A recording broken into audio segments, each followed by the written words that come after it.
விஜயை முந்தினாரா ரஜினி? விமர்சனங்களால் தடுமாறும் கூலி. ரஜினியின் கூலி படத்தின் முதல் நாள் வசூல் குறித்த தகவல் வெளியாகியுள்ளது. இதன்படி விஜயின் முதல் நாள் வசூலை முறியடிக்கவில்லை என கூறப்படுகிறது. லோகேஷ் கனகராஜ் இயக்கத்தில் ரஜினி நடித்த கூலி திரைப்படம் நேற்று உலகம் முழுவதும் வெளியானது. மிகுந்த எதிர்பார்ப்புக்கு மத்தியில் வெளியான இந்த படம் கலவையான விமர்சனங்களை பெற்றாலும் வசூல் ரீதியாக சாதனை படைக்கும் என எதிர்பார்க்கப்படுகிறது.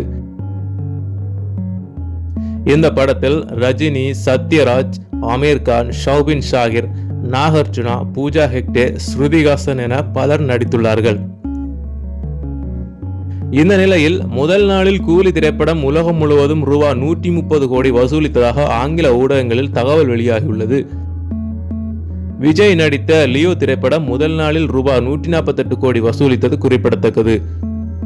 கூலி படத்தின் தயாரிப்பு நிறுவனம் இன்னும் அதிகாரப்பூர்வ அறிவிப்பை வெளியிடாததால் பலரும் பலவிதமான தகவல்களை தெரிவித்து வருகிறார்கள்.